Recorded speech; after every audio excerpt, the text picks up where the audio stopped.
15ನೇ ವರ್ಷದ ಶರಣ್ಣ ನವರಾತ್ರಿ ಮಹೋತ್ಸವ. ದೇವಿಯ ಕೃಪೆಗೆ ಪಾತ್ರರಾಗಬೇಕಾಗಿ ವಿನಂತಿ. ಸರ್ವ ಭಕ್ತಾದಿಗಳಿಗೆ ಹಾರ್ದಿಕ ಸ್ವಾಗತ.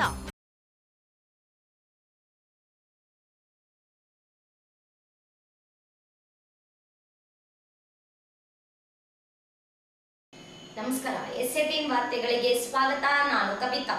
ಮೊದಲಿಗೆ ಹೆಡ್ಲೈನ್ಸ್. ಅಕ್ಟೋಬರ್ 5ರಂದು ಮಾನವಿ ನಗರಕ್ಕೆ ಸಿಎಂ ಸಿದ್ದರಾಮಯ್ಯ. ಮಾನವಿಯಲ್ಲಿ ಅನೇಕ ಅಭಿವೃದ್ಧಿ ಕಾಮಗಾರಿಗಳಿಗೆ ಚಾಲನೆ. ಕುಮಾರಸ್ವಾಮಿ, ಅಶೋಕ್ ಇವರಿಂದ ಹುಚ್ಚರಂತೆ ಆರೋಪ. ಎನ್ಎಸ್ ಬೋಸರಾಜು.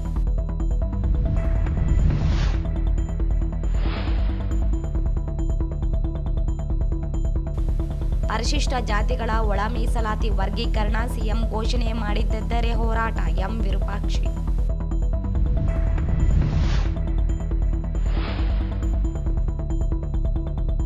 ನವೆಂಬರ್ 23 ಮತ್ತು 24ರಂದು ಸಿಂಧನೂರಿನಲ್ಲಿ ರಾಜ್ಯ ಮಟ್ಟದ ಕಬಡ್ಡಿ ಪಂದ್ಯಾವಳಿ. ಲಬೀದ್ ಶಫಿ.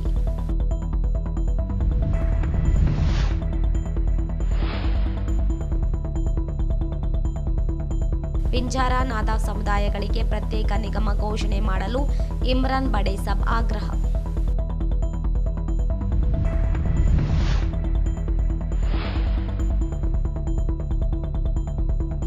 ದಿನ್ನಿ ಸರ್ಕಾರಿ ಭೂಮಿ ಅತಿಕ್ರಮಣ. ನಿತ್ಯಾನಂದನಿಂದ ಸುಳ್ಳು ಆರೋಪ. ವೆಂಕಟೇಶ್.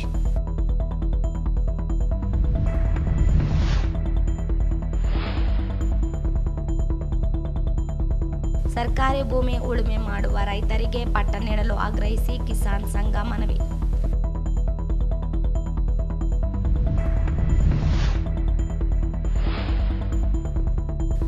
ಅಕ್ಟೋಬರ್ 5ರಂದು ಕೃಷಿ ವಿಶ್ವವಿದ್ಯಾಲಯದಲ್ಲಿ ಗೋಕಾಕ್ ಚಳವಳಿ ಕುರಿತು ವಿಚಾರ ಸಂಕಿರಣ. ಪೂರ್ವ ಸಿದ್ಧತೆ ಪರಿಶೀಲಿಸಿದ ಸಚಿವ ಬೋಸರಾಜು.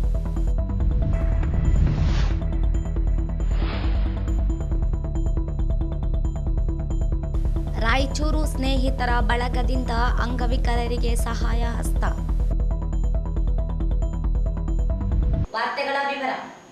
ರಾಜ್ಯದ ಕಾಂಗ್ರೆಸ್ ಸರ್ಕಾರವನ್ನು ಅಸ್ಥಿರಗೊಳಿಸಲು ಬಿಜೆಪಿ ಮತ್ತು ಜೆಡಿಎಸ್ ಕುತಂತ್ರ ನಡೆಸುತ್ತಿದ್ದು, ಹುಚ್ಚರಂತೆ ಎಚ್.ಡಿ. ಕುಮಾರಸ್ವಾಮಿ ಮತ್ತು ಆರ್. ಅಶೋಕ್ ನಿತ್ಯವೂ ಒಡೆದಾಡುತ್ತಿದ್ದಾರೆ ಎಂದು ಸಣ್ಣ ನೀರಾವರಿ ಸಚಿವ ಎನ್ಎಸ್ ಬೋಸರಾಜು ಅವರು ಆಕ್ರೋಶ ವ್ಯಕ್ತಪಡಿಸಿದರು. ಅವರಿಂದು ಮಾಧ್ಯಮಗೋಷ್ಠಿ ಉದ್ದೇಶಿಸಿ ಮಾತನಾಡಿ, ಸರ್ಕಾರ ಅಧಿಕಾರಕ್ಕೆ ಬಂದಾಗಿನಿಂದ ಸರ್ಕಾರ ಉರುಳಿಸುವ ತಂತ್ರಗಳನ್ನು ಪ್ರತಿಪಕ್ಷಗಳು ಮಾಡುತ್ತಲೇ ಬಂದಿವೆ. ಬಹುಮತದ ಸರ್ಕಾರ ಉರುಳಿಸಲು ಸಾಧ್ಯವಾಗಿಲ್ಲ. 14 ಜನ ಶಾಸಕರನ್ನು ಸೆಳೆಯಲು ನಡೆಸಿದ ಪ್ರಯತ್ನ ವಿಫಲವಾಯಿತು. ಬಿಜೆಪಿ ಪಕ್ಷದ ಮುಖಂಡ ಬಸನಗೌಡ ಯತ್ನಾಳ ಅವರೇ ಹೇಳಿರುವಂತೆ 1,200 ಕೋಟಿ ರೂಪಾಯಿ ಸರ್ಕಾರ ಉರುಳಿಸಲು ಕಾಯ್ದಿರಿಸಿಕೊಂಡು ಕುಳಿತಿದ್ದಾರೆ. ಪಕ್ಷದ ಶಾಸಕರು ಯಾರೇ ಬಗ್ಗದೇ ಇರುವಾಗ ಮೂಢ ಹಗರಣದ ಆರೋಪ ಮಾಡುತ್ತಿದ್ದಾರೆ. ಮುಖ್ಯಮಂತ್ರಿಗಳ ರಾಜೀನಾಮೆ ಕೇಳುವ ಕೇಂದ್ರ ಸಚಿವ ಎಚ್.ಡಿ. ಕುಮಾರಸ್ವಾಮಿ ವಿರುದ್ಧ ಉದ್ಯಮಿಯೊಬ್ಬರಿಗೆ ಹಣ ಕೇಳಿದ ಆರೋಪದ ಮೇಲೆ ಕೇಸ್ ದಾಖಲಾಗಿದೆ. ಬಿಜೆಪಿ ವಿರೋಧ ಪಕ್ಷದ ನಾಯಕ ಆರ್. ಅಶೋಕ್ ಸಹ ಭೂಮಿ ಅಕ್ರಮವಾಗಿ ಪಡೆದಿರುವ ದೂರು ಎದುರಿಸುತ್ತಿದ್ದಾರೆ. ಇವರಿಗೆ ನೈತಿಕತೆಯೇ ಇಲ್ಲ. ನಿತ್ಯವೂ ಹುಚ್ಚರಂತ ಒದರಾಡುವುದೇ ಕೆಲಸವಾಗಿದೆ ಎಂದು ಟೀಕಿಸಿದರು. ಈಗ ಅವ್ರ ಮೇಲೆ 50 ಕೋಟಿ ಲಂಚ ಕೇಳಿದ್ರು ಅಂತೇಳಿ ನೇರವಾಗಿ ರೆಕಾರ್ಡ್ ಮಾಡಿ ಪೊಲೀಸ್ ಕೇಸ್ ಮಾಡಿ FIR ಮಾಡಿದ್ದಾರೆ. ಅದಕ್ಕೆ ಏನು ಉತ್ತರ ಕೊಡ್ತಾರೆ? ಅಶೋಕ್ ಅವ್ರ ಮೇಲೆ ಕೇಸ್ ಆಗಿ FIR ಆಗಿದೆ. ಏನು ಉತ್ತರ ಕೊಡ್ತಾರೆ? ಯಡಿಯೂರಪ್ಪನ ಮೇಲೆ ಅಂತೂ 100 ಕೇಸ್ ಇದಾವೆ. ಏನು ಉತ್ತರ ಕೊಡ್ತಾರೆ? ಅವ್ರದೇ ಪಕ್ಷದವರು ಯತ್ನಾಳವರು, ಮಾಜಿ ಕೇಂದ್ರ ಸಚಿವರು ಬಿಜೆಪಿ ಸರ್ಕಾರದಲ್ಲಿ, ಅವರೇ ಕ್ಲಿಯರ್ ಆಗಿ ಅನೇಕ ಬಾರಿ ಹೇಳಿದರು. ಈಗ ಮತ್ತೆ ಪುನಃ ವಿಚಾರ ಮಾಡಿದರು. ನಾವು ನಮ್ಮ ಪಕ್ಷದಲ್ಲಿ ಕೆಲವರು ಭ್ರಷ್ಟಾಚಾರದಿಂದ ಪಡೆದಿರ್ತಕ್ಕಂಥ 1,000 ಕೋಟಿ ರೂಪಾಯಿ ಇಟ್ಕೊಂತಾರೆ. ಈ ಸರ್ಕಾರನ ತೆಗೆದು ಅವರು ಮುಖ್ಯಮಂತ್ರಿ ಆಗಬೇಕಂತ ಪ್ರಯತ್ನ ಮಾಡ್ತಾ ಇದ್ದಾರೆ ನಮ್ಮ ಪಕ್ಷದವರು ಅಂತೇಳಿ ಅವರೇ ಸ್ವತಃ ಬಿಜೆಪಿ ನಾಯಕರೇ ಹೇಳ್ತಾರೆ. ಇವರು ಇದಕ್ಕೆಲ್ಲ ಹೆಚ್ಚಿನ ಸಾಕ್ಷಿ ಅದಕ್ಕೆ ಉತ್ತರ ಕೊಡಬೇಕಲ್ಲ. ಕುಮಾರಸ್ವಾಮಿ ಅವರು, ವಿಜಯೇಂದ್ರವರು, ನಮ್ಮ ಯಡಿಯೂರಪ್ಪನವರು, ಅಶೋಕ್ ಅವರು ಅದಕ್ಕೆ ಯಾವುದೇ ಉತ್ತರ ಕೊಡೋಂಗಿಲ್ಲ. ಅವ್ರ ಹೈಕಮಾಂಡ್ ಅಮಿತ್ ಶಾ ಅವರು, ಮೋದಿಯವರು ಸಹಿತ ಅದ್ರ ಬಗ್ಗೆ ಏನು ಮಾತಾಡ್ತಾ ಇಲ್ಲ. ಅವ್ರ ಪಕ್ಷವನ್ನು ಸರಿಯಾದ ದಿಶೆಯಲ್ಲಿ ಇಟ್ಕೊಳ್ಳಿಕ್ಕೆ ಮೋದಿಯವರಿಗೂ ಅಮಿತ್ ಶಾ ಅವ್ರಿಗೂ ಕರ್ನಾಟಕದಲ್ಲಿ ಮಾಡಲಿಕ್ಕೆ ಆಗ್ತಾ ಇಲ್ಲ. ಹಂಗಾಗಿ ಮೊನ್ನೆಲ್ಲ ಕೇಶವ ಕರೆದು RSS ಸರಿ ಮಾಡಂತೇಳಿ ಕೊಟ್ಟು ಕಳಿಸಿದ್ದಾರೆ. ಇದು ಬಹಿರಂಗವಾದಂಥ ವಿಷಯ. ಈ ರೀತಿಯಾದಂಥ ಪರಿಸ್ಥಿತಿ ಬಿಜೆಪಿಯಲ್ಲಿ ಇಟ್ಕೊಂಡು JDSನಲ್ಲಿ ಅತ್ಯಂತ ಹಿರಿಯ ನಾಯಕರು 40 ವರ್ಷದಿಂದ ರಾಜಕೀಯದಲ್ಲಿದ್ದು ಅವರು 6 ಸಲ ಶಾಸಕರಾಗಿ, ಮಂತ್ರಿಯಾಗಿ, ಮಾಜಿ ಮಂತ್ರಿಯಾಗಿ ಇವತ್ತು JDS ಪಕ್ಷದಲ್ಲಿ ಅತ್ಯಂತ ಮುಖ್ಯ ನಾಯಕರು. ಆ ಭಾಗದಲ್ಲಿ ಅತ್ಯಂತ ಆಸಕ್ತಿ ಮತ್ತು ಅಭಿವೃದ್ಧಿ ಬಗ್ಗೆ ಇರ್ತಕ್ಕಂಥವ್ರು. ನಮಗೂ ಅವ್ರ ಸ್ನೇಹಿತರಾಗಿದ್ದಂಥವ್ರು GD ದೇವೇಗೌಡರು. ಏನು ಹೇಳಿದ್ರು, ನಿನ್ನೆ ಆ ತಾಯಿ ಚಾಮುಂಡೇಶ್ವರ ಇದರಲ್ಲಿ ನಡೆದಿರ್ತಕ್ಕಂಥ ಒಂದು ದಸರಾ ಉತ್ಸವದಲ್ಲಿ ಏನು ಮಾತಾಡಿದ್ರು, ಏನು ಹೇಳಿದರು, ಬಹಿರಂಗವಾಗಿ ಹೇಳಿದ್ದಾರೆ. ಕುಮಾರಸ್ವಾಮಿ ಅವ್ರ ಬಗ್ಗೆ ಮಾತನಾಡಿದ್ದಾರೆ, BJP ಅವ್ರ ಬಗ್ಗೆ ಮಾತನಾಡಿದ್ದಾರೆ. ಅವರಿಬ್ಬರಿಗೂ ಏನೂ ಕೆಲಸ ಇಲ್ಲ, ಅಭಿವೃದ್ಧಿ ಬಗ್ಗೆ ಏನೂ ಇಲ್ಲ, ಕೇಂದ್ರದಿಂದ ಏನು ಬರಬೇಕು, ಏನು ತರಬೇಕು, ಏನು ಮಾಡಬೇಕು ಎಂಬುದು ಪ್ರಶ್ನೆ ಇಲ್ಲ. ಇವೆಲ್ಲ ಮಾಡಿ ಎಲ್ಲ ಯಾವುದೇ ಕಾರಣಕ್ಕೆ ಸಿದ್ದರಾಮಯ್ಯನವರು ಇದರಲ್ಲಿ ಕೈವಾಡಿಲ್ಲ. ಅವರು ರಾಜೀನಾಮೆ ಕೊಡಬೇಕಾಗಿದ್ದು ಬೇಕಿಲ್ಲ ಅಂತ ಮಾತನ್ನು ಸ್ಪಷ್ಟವಾಗಿ ಪಬ್ಲಿಕ್ ಮೀಟಿಂಗ್ನಲ್ಲಿ ಏನು ಚಾಮುಂಡೇಶ್ವರಿ ದೇವಿಯಲ್ಲಿ ನಡೆದಿರ್ತಕ್ಕಂಥ ದಸರಾ ಉತ್ಸವದಲ್ಲಿ ಪಬ್ಲಿಕ್ ಮೀಟಿಂಗ್ನಲ್ಲಿ ಹೇಳಿದರು. ಇದಕ್ಕನ್ನು ಹೆಚ್ಚು ಏನು ಬೇಕು? ಯತ್ನಾಳವರು ಹೇಳಿದ್ದಕ್ಕೂ GD ದೇವೇಗೌಡರು ಹೇಳಿದ್ದಕ್ಕೂ ಇದಕ್ಕೆ ಏನು ಅವರು ಉತ್ತರ ಕೊಡ್ತಾರೆ ಇವತ್ತು? JDS ಪಕ್ಷದ ನಾಯಕ GT ದೇವೇಗೌಡ ಅವರೇ CM ರಾಜೀನಾಮೆ ನೀಡಬೇಕಿಲ್ಲ. FIR ದಾಖಲಾದ ಎಲ್ಲ ನಾಯಕರು ರಾಜೀನಾಮೆ ನೀಡಬೇಕೆಂದು ಆಗ್ರಹಿಸಿರುವುದು ಪ್ರತಿಪಕ್ಷಗಳ ಸುಳ್ಳು ಆರೋಪ ಎಂಬುದು ಗೊತ್ತಾಗುತ್ತದೆ. ಪ್ರಧಾನಿ ನರೇಂದ್ರ ಮೋದಿ ಮತ್ತು ಅಮಿತ್ ಶಾ ಸಹ ಬೆಂಬಲವಾಗಿ ನಿಂತಿದ್ದಾರೆ. ಕಾಂಗ್ರೆಸ್ ಪಕ್ಷದಲ್ಲಿ ಯಾರೂ CM ಕುರ್ಚಿ ಹಿಡಿಯಲು ಪ್ರಯತ್ನಿಸುತ್ತಿಲ್ಲ. ಪ್ರತ್ಯೇಕ ಸಭೆ ಮಾಡಿದ ಮಾತ್ರಕ್ಕೆ CM ಬದಲಾವಣೆಯಾಗುತ್ತಾರೆ ಎಂದು ಹೇಳಲಾಗದು. ಮುಖ್ಯಮಂತ್ರಿ ಸಿದ್ದರಾಮಯ್ಯ ರಾಜೀನಾಮೆ ನೀಡುವ ಪ್ರಶ್ನೆಯೇ ಇಲ್ಲ ಎಂದರು. ಮುಖ್ಯಮಂತ್ರಿ ಸಿದ್ದರಾಮಯ್ಯನವರು ಇಂದು ಸಿಂಧನೂರಿಗೆ ಆಗಮಿಸಿ ನಾಳೆ ಮಾನ್ವಿ ಪಟ್ಟಣಕ್ಕೆ ಆಗಮಿಸಲಿದ್ದಾರೆ. 458 ಕೋಟಿ ರೂಪಾಯಿಗಳ ವಿವಿಧ ಅಭಿವೃದ್ಧಿ ಕಾಮಗಾರಿಗಳಿಗೆ ಚಾಲನೆ ನೀಡಲಿದ್ದಾರೆ. 9.5 ಕೋಟಿ ರೂಪಾಯಿ ವೆಚ್ಚದಲ್ಲಿ ಮಾನ್ವಿ ಹೊಸ ಬಸ್ ನಿಲ್ದಾಣ ಮಾಡಲು ಚಾಲನೆ ನೀಡಲಿದ್ದಾರೆ. 1680 ಕೋಟಿ ರೂಪಾಯಿ ವೆಚ್ಚದಲ್ಲಿ ಚತುಷ್ಪಥ ರಸ್ತೆ ಕಾಮಗಾರಿ ಚಾಲನೆ ದೊರೆಯಲಿದೆ ಎಂದರು. ನಂತರ ಸ್ವಾಭಿಮಾನಿ ಸಮಾವೇಶ ನಡೆಯಲಿದೆ ಎಂದರು. ರಾಯಚೂರು ನಗರದ ಮಾವಿನಕೆರೆ ಅಭಿವೃದ್ಧಿಗೆ RDAದಿಂದ 10 ಕೋಟಿ ರೂಪಾಯಿ ಮತ್ತು ಸಣ್ಣ ನೀರಾವರಿ ಇಲಾಖೆಯಿಂದ 5 ಕೋಟಿ ರೂಪಾಯಿ ಅನುದಾನದಲ್ಲಿ ಶೀಘ್ರದಲ್ಲಿ ಕಾಮಗಾರಿ ಪ್ರಾರಂಭವಾಗಲಿದೆ. ರಾಯಚೂರು ವಿಮಾನ ನಿಲ್ದಾಣ ನಿರ್ಮಾಣ ಮಾಡಲು ಪರಿಸರ ಇಲಾಖೆ ಅನುಮತಿ ಬಾಕಿ ಇದೆ. ಈಗಾಗಲೇ ಸಚಿವ MB ಪಾಟೀಲ್ರೊಂದಿಗೆ ಉಸ್ತುವಾರಿ ಸಚಿವರ ಶರಣಪ್ರಕಾಶ್ ಪಾಟೀಲ್ ಚರ್ಚಿಸಿದ್ದಾರೆ. ಆಕ್ಷೇಪಣೆಗಳನ್ನು ಪರಿಹರಿಸಲಾಗುತ್ತಿದೆ. ನಗರದ ಸೇರಿ 28 ಹಳ್ಳಿಗಳಿಗೆ ಕುಡಿಯುವ ನೀರು ಒದಗಿಸುವುದು, ನವಲಿ ಜಲಾಶಯ ನಿರ್ಮಾಣಕ್ಕೆ ತುಂಗಭದ್ರಾ ಮಂಡಳಿಯಿಂದ ಆಂಧ್ರಪ್ರದೇಶ, ತೆಲಂಗಾಣ ರಾಜ್ಯಗಳ ಅಭಿಪ್ರಾಯ ಸಂಗ್ರಹಿಸಲಾಗುತ್ತದೆ. ನಂತರ ಮುಂದಿನ ಕ್ರಮವಾಗಲಿದ್ದು, ಜಿಲ್ಲೆಯಲ್ಲಿ ಅಭಿವೃದ್ಧಿ ವೇಗ ನೀಡಲಾಗುತ್ತಿದೆ ಎಂದರು. ಅಲ್ಲಿ ವಿವಿಧ ಅಭಿವೃದ್ಧಿ ಕಾರ್ಯಕ್ರಮಗಳು ಸುಮಾರು 458 ಕೋಟಿದು ಕೆಲವು ಉದ್ಘಾಟನಾ ಮತ್ತು ಉಳಿದಿದ್ದು ಶಂಕುಸ್ಥಾಪನಾ. KKRDB ಅದು ಬೇರೆ ಬೇರೆ ಇಲಾಖೆಗಳಿದೆ. ಕ್ಯಾಶುಟೆಕ್ಕು ನಿಮ್ದ ಕೇಂದ್ರ KRDL RWSದಿಂದ ಮತ್ತು ನಮ್ಮ ಸಣ್ಣ ನೀರಾವರಿ ಇಲಾಖೆಯಿಂದ ಒಂದು 36 ಕೋಟಿದಷ್ಟು. ಮತ್ತು PRD ಇದು ಪುರಸಭಾ ಮಾನ್ವಿ, ಪುರಸಭಾ ಪಟ್ಟಣ ಪಂಚಾಯತಿ ಕೋತಾಳ, ಪಟ್ಟಣ ಪಂಚಾಯತಿ ಸಿರಿವಾರ ಮತ್ತು ಕ್ರೈಸ್ಟ್ಲಿಂದ ಒಂದು ಹಾಸ್ಟೆಲ್. ಇದೆಲ್ಲ ಜೊತೆಯಲ್ಲಿ ಇವರು ಇನ್ನೊಂದು ಹಾಕಿಲ್ಲ NKRDC ಇದು 9.5 ಕೋಟಿಯಿಂದ ಒಂದು ಬಸ್ ಸ್ಟ್ಯಾಂಡ್, ಹೊಸ ಬಸ್ ಸ್ಟ್ಯಾಂಡ್ ಪ್ರಾರಂಭ ಮಾಡ್ತಾಯಿದ್ವಿ. ಮಾನ್ವಿ ಟೌನಲ್ಲಿ ಕಟ್ತಾಯಿದ್ವಿ. 9.5 ಕೋಟಿ, 5 ಕೋಟಿ KKRDB ಅದು ಕೊಟ್ಟಿವಿ, 4.5 ಕೋಟಿ NKSRTC ಭಾಗಿಯಾಗಿ 9.5 ಕೋಟಿ ಹೊಸ ಬಸ್ ಸ್ಟ್ಯಾಂಡು. ಮೊದಲೇನು ಡಿಪೋ ಇತ್ತು ಮೇನ್ ರೋಡಿಗೆ, ಬಸ್ಗಳು ಒಳಗೋಗಿ ತೊಂದರೆ ಆಗ್ತಾಯಿದೆ. ಎಕ್ಸ್ಪ್ರೆಸ್ ಬಸ್ಗಳೆಲ್ಲ ಮೇನ್ ರೋಡಿಗೆ ಮಾಡಬೇಕಂತೇಳಿ 9.5 ಕೋಟಿ NKSRTC ಎಲ್ಲ ಸೇರಿದ್ರೆ ಒಟ್ಟಿಗೆ 465 ಕೋಟಿ ಅಷ್ಟು ಕೆಲಸಗಳು ನಾಳೆ ಮಾಡ್ತಾಯಿದ್ದಾರೆ. ಇನ್ನು ಅನೇಕ ಕೆಲಸಗಳು ಈಗ ನಮ್ಮ ಈ ಶೀತೋಷ್ಣ ರಸ್ತೆ ಈಗಾಗಲೇ ಮಾನ್ವಿ ಪ್ರದೇಶದಲ್ಲಿ ಪ್ರಾರಂಭ ಆಗಿದೆ. 78 ಕಿಲೋಮೀಟ್ರು ಶ್ರೀರಾಮಪುರ ಜಂಕ್ಷನ್ ಸಿಂಧನೂರಿನಿಂದ ಹಿಡಿದು ಕಲ್ಮಲ ಜಂಕ್ಷನ್ ತನಕ 78 ಕಿಲೋಮೀಟ್ರು, 1686 ಕೋಟಿ. ಮೋಸ್ಟ್ಲಿ ಇವತ್ತಲ್ಲಿ ಸಿಂಧನೂರಿನಲ್ಲಿ ಫೌಂಡೇಶನ್ ಸ್ಟೋನ್ ಆಗ್ತಾಯಿದ್ದಾರೆ. ಅಲ್ಲಿ ಕೆಲಸ ಪ್ರಾರಂಭ. ಮಾನ್ವಿ ಏರಿಯಾದಲ್ಲಿ ಕೆಲಸ ಭೂಮಿ ಪೂಜೆ ಮಾತ್ರ ಮಾಡ್ತಾಯಿದ್ದೀವಿ ನಾವು. ಯಾಕಂದರೆ ಸುಮಾರು 50 ಕಿಲೋಮೀಟ್ರಷ್ಟು, 78 ಕಿಲೋಮೀಟ್ರಲ್ಲಿ 50 ಕಿಲೋಮೀಟ್ರಷ್ಟು ಮಾನ್ವಿ ಕಾನ್ಸ್ಟಿಟ್ಯೂನ್ಸಿಯಲ್ಲಿ ನಡೀತಾ ಇದೆ. ಹಾಗಾಗಿ ಅಲ್ಲಿ ಭೂಮಿ ಪೂಜೆ ಮಾತ್ರ ಭೂಮಿ ಪೂಜೆ ಮಾಡ್ತಾರೆ. ಅಲ್ಲಿ ಇಷ್ಟು ಈ ಕಾರ್ಯಕ್ರಮಗಳಲ್ಲಿ ಭಾಗವಹಿಸ್ತಾರೆ. ಮತ್ತು ಸಾರ್ವಜನಿಕವಾಗಿ ಸಭೆ ಏರ್ಪಾಡು ಮಾಡಿದ್ವಿ. ಅಲ್ಲಿ ಅಭಿವೃದ್ಧಿ ಕೆಲಸಗಳ ಬಗ್ಗೆ ಮತ್ತು ಇತರ ವಿಷಯಗಳ ಬಗ್ಗೆ, ರಾಜಕೀಯ ವಿಷಯಗಳ ಬಗ್ಗೆ ಮಾತಾಡ್ತಾರೆ. ಈ ಸಂದರ್ಭದಲ್ಲಿ ನಗರಸಭೆ ಸದಸ್ಯ Jayanna, G Basavaraj Reddy, ಬಶೀರುದ್ದೀನ್, Mohammed ಶಾಲಂ, K Shantappa, Mahesh Patil, G Shivamurthy, Rudrappa ಅಂಗಡಿ, ಅಮರೇಗೌಡ ಹಂಚಿನಾಳ, ಜಯವಂತರಾವ್ ಪತಂಗೆ ಸೇರಿದಂತೆ ಅನೇಕರಿದ್ದರು. ಹಿಂದುಳಿದ ವರ್ಗಗಳ ನಾಯಕರು ಎಂದು ಹೇಳಿಕೊಳ್ಳುವ ಮುಖ್ಯಮಂತ್ರಿ ಸಿದ್ದರಾಮಯ್ಯನವರು ಪರಿಶಿಷ್ಟ ಜಾತಿಗಳ ಒಳ ಮೀಸಲಾತಿಗೆ ರಾಜಕೀಯ ಪ್ರಭಾವಕ್ಕೆ ಒಳಗಾಗದೆ ಸಚಿವ ಸಂಪುಟದಲ್ಲಿ ಒಂದು ಸಾಲಿನ ನಿರ್ಣಯಗೊಂಡು ಜಾರಿಗೊಳಿಸಲು ರಾಯಚೂರು ಜಿಲ್ಲೆಯಲ್ಲಿಯೇ ಘೋಷಣೆ ಮಾಡಬೇಕು, ಇಲ್ಲದೆ ಹೋದಲ್ಲಿ ತೀವ್ರ ಸ್ವರೂಪದ ಹೋರಾಟ ಎದುರಿಸಬೇಕಾಗುತ್ತದೆ ಎಂದು ಮಾದಿಗ ಮೀಸಲಾತಿ ಐಕ್ಯ ಹೋರಾಟ ಸಮಿತಿ ಸಂಚಾಲಕ ಎಂ ವಿರೂಪಾಕ್ಷಿ ಅವರು ಹೇಳಿದರು.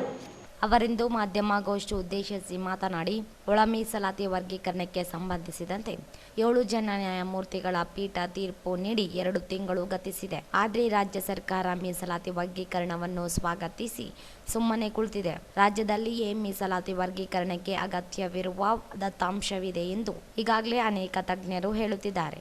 ನ್ಯಾಯಮೂರ್ತಿ ಸದಾಶಿವ ಆಯೋಗ, ಕಾಂತರಾಜ ಸಮಿತಿ ಸೇರಿದಂತೆ ಅನೇಕರು ನೀಡಿರುವುದು ವರದಿಗಳಿವೆ. ಆದರೆ ಕಾಂಗ್ರೆಸ್ ಸರ್ಕಾರ ಇನ್ನೊಬ್ಬರ ಪ್ರಭಾವಕ್ಕೆ ಗುರಿಯಾಗಿದೆ. ಆದಿ ಕರ್ನಾಟಕ, ಆದಿ ದ್ರಾವಿಡ ಪ್ರತ್ಯೇಕ ಕಾಲಂಗಳಲ್ಲಿ ಗಣತಿ ಮಾಡಲಾಗಿದೆ. ಗೊಂದಲವಾಗುವ ಪ್ರಶ್ನೆಯೇ ಇಲ್ಲ. ಕುಂಟು ನೆಪ ಹೇಳದೆ ಸಿಂಧನೂರು, ಮಾನ್ವಿ ಮತ್ತು ರಾಯಚೂರು ನಗರದಲ್ಲಿ ನಡೆಯಲಿರುವ ಕಾರ್ಯಕ್ರಮದಲ್ಲಿಯೇ ಮುಖ್ಯಮಂತ್ರಿಗಳು ಘೋಷಣೆ ಮಾಡಬೇಕು, ಇಲ್ಲದೆ ಹೋದಲ್ಲಿ ಹೋರಾಟ ಬಿಸಿ ಎದುರಿಸಬೇಕಾಗುತ್ತದೆ ಎಂದು ಎಚ್ಚರಿಸಿದರು. ಸರ್ಕಾರ ಯಾವುದೇ ಕಾರಣಕ್ಕೆ ಮೀನಾಮೇಷ ಎಣಿಸಲಾರದೆ ಕರ್ನಾಟಕದಲ್ಲಿ, ಇಡೀ ಭಾರತ ದೇಶದಲ್ಲಿ ಕರ್ನಾಟಕದಲ್ಲಿ ಮಾತ್ರ ದತ್ತಾಂಶ ಇದೆ ಅಂತಕ್ಕಂಥ ವರದಿ ಎಲ್ಲ ಕಡೆ ಗೊತ್ತಿದೆ. ಹಲವಾರು ಆಯೋಗಗಳ ಅಧ್ಯಕ್ಷರುಗಳು, ಹಿಂದುಳಿದ ವರ್ಗದ ಆಯೋಗದ CS ದ್ವಾರಕನಾಥ್, ಕಾಂತರಾಜ್ ಅವರು, ಸರ್ಕಾರದ ಮುಖ್ಯ ಕಾರ್ಯದರ್ಶಿ ಆಗಿರ್ತಕ್ಕಂಥ ಮಾಜಿ ಕಾರ್ಯದರ್ಶಿಗಳಾಗಿರ್ತಕ್ಕಂಥ ಕೆ ರತ್ನಾಕರ್ ಅಂತವರು, ಬಹಳ ದೊಡ್ಡ ದೊಡ್ಡ ಎಲ್ಲ ವರದಿಯ ಅಧ್ಯಕ್ಷರುಗಳು ಕರ್ನಾಟಕದಲ್ಲಿ ಮಾತ್ರ ದತ್ತಾಂಶ ಇದೆ, ಯಾವುದೇ ಕಾರಣಕ್ಕೆ ದತ್ತಾಂಶ ಇಲ್ಲ ಅಂತಕ್ಕಂಥ ಪ್ರಶ್ನೆನೇ ಇಲ್ಲ ಅಂತಕ್ಕಂಥ ಮಾತನ್ನು ಹೇಳಿದರು. ಹೀಗಾಗಿ ಯಾವುದೋ ಒಂಥರ ಕುಂಟು ನೆಪ ಹೇಳಿಕೊಂಡು ಯಾರ ಇನ್ನೊಬ್ಬರಿಗೆ ಮಾತನ್ನು ಕೇಳಬೇಕು, ಅವರಿಗೆ ಅನುಕೂಲ ಮಾಡಿಕೊಡಬೇಕು ಅಂತಕ್ಕಂಥ ಉದ್ದೇಶದಿಂದ ಈ ವಿಳಂಬ ಧೋರಣೆ ಮಾಡ್ತಕ್ಕಂಥದ್ದು ಆಗ್ತಾ ಇತ್ತು. ನಿನ್ನೆ ನಾವು ಬಹಳ ಗಟ್ಟಿ ಧ್ವನಿಯಲ್ಲಿ ಸರ್ಕಾರಕ್ಕೆ ಎಚ್ಚರಿಕೆಯನ್ನು ಕೊಟ್ಟಿದ್ವಿ. ಇವತ್ತು ರಾಯಚೂರಿಗೆ ಬರ್ತಕ್ಕಂಥ ಮಾನ್ಯ ಸಿದ್ದರಾಮಯ್ಯನವರಿಗೆ ನಾವು ಸಾವಿರಾರು ಕೋಟಿ ಅನುದಾನ ಕೇಳ್ತಾ ಇಲ್ಲ, ಒಳ ಮೀಸಲಾತಿ ಜಾರಿ ಮಾಡಲಿಕ್ಕೆ ಇನ್ನೂ ಏನು ಬಾಕಿ ಉಳಿದಿರ್ತಕ್ಕಂಥದ್ದು ಒಂದೇ ಒಂದು ಸಾಲಿನ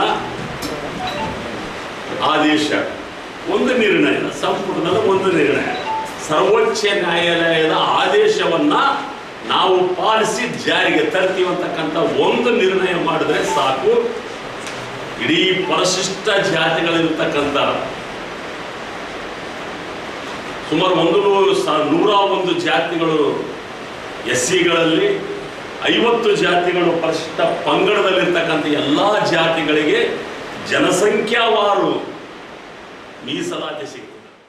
ಹೋರಾಟಗಾರ ಅಂಬಣ್ಣ ಆರೋಲಿ ಮಾತನಾಡಿ, ಒಳ ಮೀಸಲಾತಿ ವರ್ಗೀಕರಣದಿಂದ ಕೇವಲ ಮಾದಿಗ ಸಮುದಾಯಕ್ಕೆ ಮಾತ್ರ ಅನುಕೂಲವಾಗುವುದಿಲ್ಲ, ಎಲ್ಲ ಸಮುದಾಯಗಳಿಗೂ ಅನುಕೂಲವಾಗುತ್ತದೆ. ಒಳ ಮೀಸಲಾತಿ ಹೋರಾಟ ಯಾವುದೇ ಒಂದು ಪಕ್ಷ, ವ್ಯಕ್ತಿಗೆ ಸೀಮಿತವಾಗಿಲ್ಲ. ಎಲ್ಲ ಸಮುದಾಯಗಳ ಪರವಾಗಿ ಮಾದಿಗ ಸಮಾಜ ಹೋರಾಟ ನಡೆಸುತ್ತಿದೆ. ಮೀಸಲಾತಿ ವರ್ಗೀಕರಣ ಕುರಿತಂತೆ ಸರ್ಕಾರ ವಿಳಂಬವಿಲ್ಲದೆ ಜಾರಿಗೊಳಿಸಬೇಕು ಎಂದು ಆಗ್ರಹಿಸಿದರು. ನಮ್ಮ ಸಮುದಾಯಗಳು, ದೊಡ್ಡ ಸಮುದಾಯಗಳು, ಎಲ್ಲ ವರ್ತಕರು, ಪೆಟ್ರೋಲ್ ಬಂಕ್ನವರು, ಪತ್ರಕರ್ತರು ಎಲ್ಲರೂ ಒಪ್ಪಂದದಿಂದ ಬಂದ್ ಮಾಡಿರ್ತಕ್ಕಂಥದ್ದು ಅಭೂತಪೂರ್ವವಾಗಿರ್ತಕ್ಕಂಥ ಬಂದಿದೆ. ಹೆಚ್ಚು ಕಮ್ಮಿ ನಾವು ಒಂದು 45 ವರ್ಷದಿಂದ ಹೋರಾಡ್ತಾ ಇದ್ದೀವಿ. ಇಂಥ ಐತಿಹಾಸಿಕ ಜಿಲ್ಲಾ ಬಂಧನ ನಾನೊಂದು ಕೊಟ್ಟಿದ್ದೀವಿ. ನಾವು ಯಾವ ಹೋರಾಟಗಾರರು ಅಷ್ಟರ ಮಟ್ಟಿಗೆ ಸ್ವಯಂ ಪ್ರೇರಣೆಯಿಂದ ಬಂದ್ ಮಾಡಿದ್ದಾರೆ.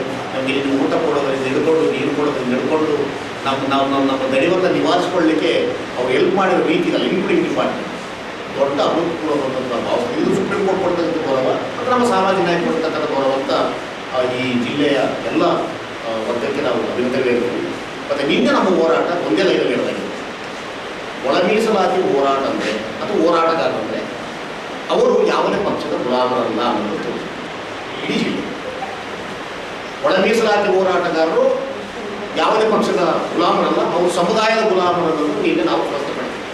ಸಿಂಧೂರಲ್ಲಿ ಯಾವುದೇ ತಾಲೂಕಲ್ಲಿ ಯಾವುದೇ ತಾಲೂಕಲ್ಲಿ ನಮ್ಮಲ್ಲಿ ಎಷ್ಟೇ ಭಿನ್ನಪ್ರಾಯ ಇದೆ, ಎಷ್ಟೇ ಸಂಕಟಗಳಿದೆ, ಎಷ್ಟೇ ಸಮಸ್ಯೆಗಳಿದೆ, ನಾವೆಲ್ಲರೂ ಒಳ ಮೀಸಲಾತಿ ಕೊಡಿ 2,000 ಜನಕ್ಕೆ ಕಳಿಸಿ.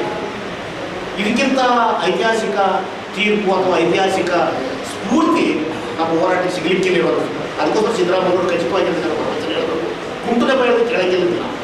ಒಂದು ವೇಳೆ ಸಿದ್ದರಾಮಯ್ಯವ್ರಿಗೆ ಯಾವುದೋ ಹೈಕಮಾಂಡು ಮತ್ತೊಂದು ಅಥವಾ ಅವರಿಗೆ ಇನ್ನೇನಾದ್ರು ಅಂದಾಜು ರಾಜಕೀಯ ಲೆಕ್ಕಾಚಾರ ಇದ್ದರೆ ಈ ತೀರ್ಪನ್ನು ಧಿಕ್ಕರಿಸಿ, ಈ ತೀರ್ಪನ್ನು ರದ್ದುಪಡಿಸಿ. ನಾವು ಒಪ್ಪಂಗಿಲ್ಲ ಅಂತ ಹೇಳ್ತೀವಿ, ಎಲ್ಲದಕ್ಕೂ ತಯಾರಿದ್ದೀವಿ ನಾವು. ಆದರೆ ನೆಕ್ಸ್ಟ್ ಅವ್ರ ಜಿಲ್ಲೆ ಬಿಟ್ಟು ಹೋದ ನಂತರ ಅಥವಾ ಜಿಲ್ಲೆ ಒಳಗಡೆ ಇರ್ತಕ್ಕಂಥ ಸಂದರ್ಭದಲ್ಲಿ ನಮ್ಮ ಹೋರಾಟಗಳು, ನಮ್ಮ ಪ್ರತಿಭಟನೆಗಳು, ನಮ್ಮ ಪ್ರತಿರೋಧಗಳು, ನಮ್ಮ ಪ್ರಶ್ನೆಗಳು ಎಷ್ಟಿರ್ತಾವ ಅನ್ನೋದು ನೋಡಿ ನಾವು ಅದಕ್ಕೆ ತಯಾರಾಗಿದ್ದೀವಿ. ಅದಕ್ಕೋಸ್ಕರ ನಿಮ್ಮ ನಾಳೆಯ ಪ್ರತಿರೋಧ ಮೋಸ್ಟ್ಲಿ ಒಳ ಮೀಸಲಾತಿ ಒಂದು ದೊಡ್ಡ ಅಸ್ತ್ರ ಸಿಗ್ಬೋದು. ನಾನು ಒಂದೇ ಮಾತಲ್ಲಿ ನಮ್ಮ ಹೊಸರಾಜವರು ಹೇಳಿರ್ತಕ್ಕಂಥ ಮಾತನ್ನು ಕೇಳಿದ್ರೆ, ಒಳ ಮೀಸಲಾತಿ ಕೇವಲ ಮಾದಿರದಲ್ಲ, ಮಾನವ ಹಕ್ಕುಗಳ ಹೋರಾಟ. ಕುಂಚಿಟಿ ಒಕ್ಕಲಿಗರಿಗೂ ನ್ಯಾಯ ಸಿಗ್ತದೆ, ಒಕ್ಕಲಿಗರಲ್ಲಿ ವೀರಶೈವರಲ್ಲಿ ಪಂಚಮಸಾಲಿ. ಜಿಲ್ಲಾ ಸಂಪೂರ್ಣ ಯಶಸ್ವಿಯಾಗಲು ಸಹಕರಿಸಿದ ಎಲ್ಲರಿಗೂ ಧನ್ಯವಾದಗಳನ್ನು ಅರ್ಪಿಸಿದರು. ಈ ಸಂದರ್ಭದಲ್ಲಿ Ravendra Jaldar, P Yallappa, JB Raju, KP Anil Kumar, Raghavendra Boreddy, S Raju ಸೇರಿದಂತೆ ಅನೇಕರಿದ್ದರು. ಯುವಕರಲ್ಲಿ ಆರೋಗ್ಯ ರಕ್ಷಿಸಿಕೊಂಡು ಕ್ರೀಡಾ ಸ್ಫೂರ್ತಿ ಬೆಳೆಸಲು ಸೋಲಿಡರಿಟಿ ಯೂತ್ ಮೂವ್ಮೆಂಟ್ನಿಂದ ನವೆಂಬರ್ 23-24ರಂದು ಸಿಂಧನೂರಿನ ಸತ್ಯ ಗಾರ್ಡನ್ನಲ್ಲಿ ರಾಜ್ಯ ಮಟ್ಟದ ಕಬಡ್ಡಿ ಪಂದ್ಯಾವಳಿ ಆಯೋಜಿಸಲಾಗಿದೆ ಎಂದು ಸಂಘಟನೆ ಅಧ್ಯಕ್ಷ ಲಬೀದಾ ಶಾಫಿ ಅವರು ಹೇಳಿದರು. ಅವರಿಂದು ಮಾಧ್ಯಮಗೋಷ್ಠಿ ಉದ್ದೇಶಿಸಿ ಮಾತನಾಡಿ, ಆರೋಗ್ಯವಂತ ಸಮಾಜದಿಂದ ಆರೋಗ್ಯಕರ ಚಿಂತನೆ ಮಾಡಲು ಸಾಧ್ಯವಿದೆ. ಯುವಕರಲ್ಲಿ ಗ್ರಾಮೀಣ ಕ್ರೀಡೆಗಳ ಆಸಕ್ತಿ ಹೆಚ್ಚಿಸಲು ಕಬಡ್ಡಿ ಪಂದ್ಯಾವಳಿ ಆಯೋಜಿಸಲಾಗಿದೆ. ರಾಜ್ಯದ ಎಲ್ಲ ಜಿಲ್ಲೆಗಳಲ್ಲಿ ಕಬಡ್ಡಿ ಪಂದ್ಯ ನಡೆಸಲಾಗುತ್ತದೆ. ಆಯ್ಕೆಯಾದ ತಂಡಗಳು ರಾಜ್ಯದ ಮಟ್ಟದ ಪಂದ್ಯದಲ್ಲಿ ಭಾಗವಹಿಸಲು ಅರ್ಹತೆ ಪಡೆಯುತ್ತವೆ. ವಿಜೇತ ತಂಡಕ್ಕೆ ಪ್ರಥಮ ಬಹುಮಾನವಾಗಿ 50,000 ರೂಪಾಯಿ ನಗದು ಹಣ, ಟ್ರೋಫಿ, ಪ್ರಮಾಣ ಪತ್ರ ನೀಡಲಾಗುತ್ತದೆ.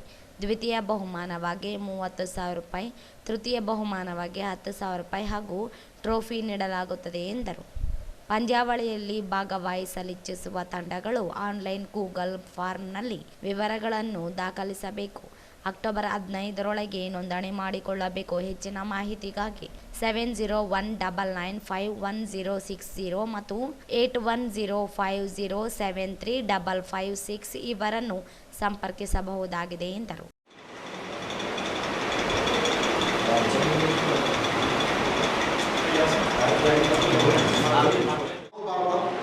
ಹಾಗೂ ಯುವಕರಲ್ಲಿ ಆರೋಗ್ಯಕರವಾದಂತಹ ಒಂದು ಮನಸ್ಥಿತಿಯನ್ನು ಹುಟ್ಟುಹಾಕುವ ನಿಟ್ಟಿನಲ್ಲಿ ಸೋಲಿಡಾರಿಟಿ ಯೂತ್ ಮೂವ್ಮೆಂಟ್ ಈ ಒಂದು ರಾಜ್ಯ ಮಟ್ಟದ ಈ ಒಂದು ಕಬಡ್ಡಿ ಟೂರ್ನಮೆಂಟನ್ನು ಹಮ್ಮಿಕೊಂಡಿದೆ. ನಮಗೆಲ್ಲರಿಗೂ ತಿಳಿದಂತೆ ಒಂದು ಆರೋಗ್ಯಕರವಾದಂತಹ ಶರೀರದಲ್ಲಿ ಒಂದು ಆರೋಗ್ಯಕರವಾದಂತಹ ಮನಸ್ಸಿರುತ್ತದೆ. ಒಂದು ಆರೋಗ್ಯಕರವಾದಂತಹ ಮನಸ್ಸಿನಲ್ಲಿ ಒಂದು ಆರೋಗ್ಯಕರವಾದಂತಹ ಒಂದು ಮನಸ್ಸು ನಿರ್ಮಾಣವಾಗುವುದಾದರೆ ಒಂದು ಆರೋಗ್ಯಕರವಾದಂತಹ ಸಮಾಜದ ನಿರ್ಮಾಣವೂ ಕೂಡ ಆಗ್ತದೆ. ಈ ನಿಟ್ಟಿನಲ್ಲಿ ಸೋಲಿಡಾರಿಟಿ ಯೂತ್ ಮೂವ್ಮೆಂಟ್ ಯುವಕರಲ್ಲಿ ಹೆಲ್ತ್ ಆ್ಯಂಡ್ ಫಿಟ್ನೆಸ್ ಇದನ್ನು ಬಲಪಡಿಸುವ ನಿಟ್ಟಿನಲ್ಲಿ ಸೋಲಿಡಾರಿಟಿ ಯೂತ್ ಮೂವ್ಮೆಂಟ್ ಈ ಒಂದು ಕಬಡ್ಡಿ ಪಂದ್ಯಾವಳಿಯನ್ನು ಹಮ್ಮಿಕೊಂಡಿದೆ. ಬಹಳ ಮುಖ್ಯವಾಗಿ ನಮ್ಮ ಯುವಕರಲ್ಲಿ ಆರೋಗ್ಯದ ಕುರಿತಾದಂತಹ ಜಾಗೃತಿಯನ್ನು ಮೂಡಿಸುವ ನಿಟ್ಟಿನಲ್ಲಿ ನಾವು ಈ ಒಂದು ಟೂರ್ನಮೆಂಟನ್ನು ಹಮ್ಮಿಕೊಳ್ತಾ ಇದ್ದೇವೆ. ನಮಗೆಲ್ಲರಿಗೂ ತಿಳಿದಂತೆ ಈ ದೇಶದ 25% ಜನರು ಬೊಜ್ಜಿನ ಸಮಸ್ಯೆಯಿಂದ ಬಳಲುತ್ತಾ ಇದ್ದಾರೆ. ಅದೇ ರೀತಿ ವರ್ಲ್ಡ್ ಹೆಲ್ತ್ ಆರ್ಗನೈಸೇಷನ್ನ ಪ್ರಕಾರ ಸುಮಾರು 1.5 ಮಿಲಿಯನ್ ಜನರು ಮಧುಮೇಹದಿಂದ ಸಾವನ್ನಪ್ಪುತ್ತಾ ಇದ್ದಾರೆ. ಮಾನಸಿಕವಾಗಿ ನಾವು ಆರೋಗ್ಯದ ಕುರಿತು ನೋಡುವಾಗ ದೇಶದ 1,35,000 ಜನರು ಆತ್ಮಹತ್ಯೆಗೆ ಒಳಗಾಗ್ತಾ ಇದ್ದಾರೆ ಮತ್ತು 21.6% ಯುವಕರು ಮಾದಕ ದ್ರವ್ಯಕ್ಕೆ ಬಲಿಯಾಗ್ತಾ ಇದ್ದಾರೆ. ಹೀಗೆ ಈ ಸಂದರ್ಭದಲ್ಲಿ ಪಂದ್ಯಾವಳಿ ಪೋಸ್ಟರ್ ಬಿಡುಗಡೆಗೊಳಿಸಲಾಯಿತು. ಈ ಸಂದರ್ಭದಲ್ಲಿ ಡಾಕ್ಟರ್ ವಾಸಿಂ ಅಹಮದ್, ಅಸದುಲ್ಲಾ ಖಾನ್, ಮಹಮ್ಮದ್ ಅನ್ಸಾರಿ, ಸಾಬ್ ಮುನಿಯಾರ ಸೇರಿದಂತೆ ಅನೇಕರಿದ್ದರು. ಹಿಂದುಳಿದ ವರ್ಗದ ನಾಯಕರೆಂದು ಹೇಳಿಕೊಳ್ಳುವ ಮುಖ್ಯಮಂತ್ರಿ ಸಿದ್ದರಾಮಯ್ಯನವರು ಪಿಂಜಾರ ನಾದಾಫ್ ಸಮುದಾಯಕ್ಕೆ ಪ್ರತ್ಯೇಕ ನಿಗಮ ಘೋಷಣೆ ಮಾಡಬೇಕೆಂದು ಪಿಂಜಾರ ನಾದಾಫ್ ಮನ್ಸೂರಿ ಹಕ್ಕುಗಳ ಸಂಘದ ರಾಜ್ಯಾಧ್ಯಕ್ಷ ಇಮ್ರಾನ್ ಬಡೇಸಾಬ್ ಅವರು ಆಗ್ರಹಿಸಿದರು. ಅವರಿಂದು ಮಾಧ್ಯಮಗೋಷ್ಠಿ ಉದ್ದೇಶಿಸಿ ಮಾತನಾಡಿ 2013ರಲ್ಲಿ ಬಿಜೆಪಿ ಸರ್ಕಾರದ ಅವಧಿಯಲ್ಲಿ ನಾದಾಫ್ ಅಭಿವೃದ್ಧಿ ನಿಗಮ ಘೋಷಣೆಯಾಯಿತಾದರೂ ಜಾರಿಗೊಳ್ಳಲಿಲ್ಲ. ನಂತರ ಬಂದ ಕಾಂಗ್ರೆಸ್ ಪಕ್ಷ ನಿಗಮ ಮಾಡಲು ಮುಂದಾಗಲಿಲ್ಲ. ಸಮುದಾಯ ಜನರು ಬಹುಕಾಲದಿಂದಲೂ ಕಾಂಗ್ರೆಸ್ ಪಕ್ಷವನ್ನೇ ಬೆಂಬಲಿಸಿಕೊಂಡು ಬಂದರು. ಸಮುದಾಯ ಅಭಿವೃದ್ಧಿ ಕಾಂಗ್ರೆಸ್ ಬೆಂಬಲಿಸಲೇ ಇಲ್ಲ. ಅನೇಕ ಬಾರಿ ಮನವಿ ಪ್ರತಿಭಟನೆ ನಡೆಸಿದರೂ ಸ್ಪಂದಿಸಿಲ್ಲ. 30ರಿಂದ 35 ಲಕ್ಷದ ಜನಸಂಖ್ಯೆ ಹೊಂದಿರುವ ಪಿಂಜಾರ ನದಾಫ್ ಸಮುದಾಯ ಜನರು ಹಿಂದುಳಿದಿದ್ದು ಸಾಮಾಜಿಕ ಆರ್ಥಿಕ ಸಮಸ್ಯೆಗಳಿಗೆ ಸಿಲುಕಿದ್ದಾರೆ. ಸರ್ಕಾರ ಕೂಡಲೇ ನಿಗಮ ಮಂಜೂರಿ ಮಾಡಿ ಸಮರ್ಪಕ ಅನುದಾನ ನೀಡಬೇಕು. ಇಲ್ಲದೆ ಹೋದಲ್ಲಿ ರಾಜ್ಯಾದ್ಯಂತ ಹೋರಾಟ ನಡೆಸುವುದಾಗಿ ಹೇಳಿದರು. ನಾವು ಈ ದೇಶಕ್ಕೆ ಸ್ವಾತಂತ್ರ್ಯ ಸಿಕ್ಕಾಗಿಂದ ಚುನಾವಣೆ ಅಂತ ಏನು ಸ್ಟಾರ್ಟ್ ಆಯ್ತು ಅವತ್ತಿನಿಂದ ನಾವು ಬರೀ ಕಾಂಗ್ರೆಸ್ ಪಕ್ಷಕ್ಕೆ ನಮ್ಮ ಸಮಾಜ ಮತ ಹಾಕ್ತಾ ಬಂದು ಇವತ್ತು ಅವರಿಗೆ ಕೇಳ್ತಾ ಬಂದರೂ ಕೂಡ ನಮಗೆ ಒಂದು ನಿಗಮ ಮಂಡಳಿ ಮಾಡೋಕ್ಕಾಗ್ತಾ ಇಲ್ಲ ಕಾಂಗ್ರೆಸ್ ಸರ್ಕಾರಕ್ಕೆ. ಆದರೆ ಯಾವುದೇ ಮತವನ್ನು ಪಡೆದಂಥ ಬಿಜೆಪಿ ಸರ್ಕಾರ 2023ರಲ್ಲಿ ಬಸವರಾಜ ಬೊಮ್ಮಾಯಿ ಅವರು 13 ಜಾತಿಗಳನ್ನು ಸೇರಿಸಿ ನಿಗಮ ಮಂಡಳಿ ಘೋಷಣೆ ಮಾಡಿದ್ದಾರೆ. ಅದು ಕೂಡ ಇನ್ನೂ ಕಾರ್ಯರೂಪಕ್ಕೆ ಬಂದಿಲ್ಲ, ಬರೀ ಘೋಷಣೆ ಮಾಡಿದ್ದಾರೆ ಅವರು. ಆದರೆ ಈಗಿನ ಸರ್ಕಾರ ಅಂದರೆ ನಮ್ಮ ಸನ್ಮಾನ್ಯ ಸಿದ್ದರಾಮಯ್ಯ ಮುಖ್ಯಮಂತ್ರಿಗಳು ಅತಿ ಹಿಂದುಳಿದ ಸಮಾಜ ಆಗಿರುವಂಥ ನಮ್ಮ ಅಲೆಮಾರಿ ಸಮಾಜಕ್ಕೆ ಅವರು ನಿಗಮ ಮಂಡಳಿ ಘೋಷಣೆ ಮಾಡಿ ಸೂಕ್ತ ಅನುದಾನ ಘೋಷಣೆ ಮಾಡಬೇಕಾಗಿತ್ತು. ಆದರೆ ಬರೀ ಹೈಂದ ನಾಯಕರನ್ನು ಕೇಳ್ಕೊಂತ ತಿರುಗಾಡ್ತಾ ಇದ್ದಾರೆ. ಸುಮ್ಮನೆ ಅವರು ಮಾತಿನ ನಾಯಕರು, ಅವರಿಗೆ ಬರೀ ತಮ್ಮ ಅಧಿಕಾರ ಬೇಕು, ಅಧಿಕಾರ ನಡೆಸ್ಬೇಕಂತ ಅಷ್ಟೇ. ಸುಮ್ಮನೆ ನಾನು ಹೈಂದ ನಾಯಕ, ನಾನು ಬಡವರ ಪರ ಅಂತ ಹೇಳ್ಕೊಂತಾರೆ ಅಷ್ಟೇ. ಏನಂದರೆ ಯಾವುದೇ ಇರಲಿ, ಈಗ ನೋಡಿ ನಾವು ಇಷ್ಟು ಸುಮಾರು ವರ್ಷದಿಂದ ಹೋರಾಟ ಮಾಡ್ತಾ ಇದ್ದೀವಿ, ನಮ್ಮ ಸಮಾಜದ ಬಗ್ಗೆ ಒಂದು ಮಾತಾಡ್ತಾ ಇಲ್ಲ. ಅದು ಯಾವುದೋ ಕೆಲಸಕ್ಕೆ ಬರಲಾರ್ದ ತಮ್ಮ ಚೇರ್ಗೋಸ್ಕರ ಮೂಡಾಗೋಣ ಆಗೋಣ ಬರೀ ಕಾಲಗಳನ್ನ ಮಾಡ್ತಾ ಇದ್ದಾರೆ. ಸರ್ಕಾರ ನಡೆಸ್ತಾ ಇಲ್ಲ. ಬಡವರು ಸಮಾಜದಲ್ಲಿರೋಂಥ ಯಾವುದೇ ಸಮಸ್ಯೆಗಳು ಪರಿಹಾರ ಇಲ್ಲ. ಹಾಗಾಗಿ ನಾಳೆ ಸನ್ಮಾನ್ಯ ಮುಖ್ಯಮಂತ್ರಿಗಳು ಏನು ರಾಯಚೂರಿಗೆ ಇವತ್ತು ಆಗಮಿಸ್ತಾ ಇದ್ದಾರೆ ಸಿನ್ನೂರಿಗೆ, 4ನೇ ತಾರೀಕು ಮತ್ತು 5ನೇ ತಾರೀಕು ರಾಯಚೂರಿಗೆ ಒಂದು ಮನವಿ ಪತ್ರ ನೀಡ್ತಾ ಇದ್ದೀವಿ. ನೀಡಿದ ನಂತರ ಅವರೇನಾದರೆ ಒಂದು ತಿಂಗಳಲ್ಲಿ ಅಥವಾ ಒಂದು ವಾರದಲ್ಲಿ ಘೋಷಣೆ ಮಾಡದಿದ್ದರೆ ನಮ್ಮ ಸಮಾಜದ ವತಿಯಿಂದ ರಾಜ್ಯಾದ್ಯಂತ ಹಂತ ಹಂತವಾಗಿ ಉಗ್ರವಾದ. ಈ ಸಂದರ್ಭದಲ್ಲಿ ಮಹಿಳಾ ಘಟಕದ ಜಿಲ್ಲಾಧ್ಯಕ್ಷ ಕಾಸಿಂ ಬಿ, ಜಿಲ್ಲಾಧ್ಯಕ್ಷ MD ಜಾವೀದ್, ಇಮಾಮ್ ಪಾಷಾ, ಗುಂಜಳ್ಳಿ ಶಫಿ, ಹುಸೇನ್ ಬಾಷಾ, ಶಾಲಂ ಸಾಬ್ ಮೇಸ್ತ್ರಿ ಸೇರಿದಂತೆ ಅನೇಕರಿದ್ದರು. ಈಗ ಜಾಹೀರಾತು.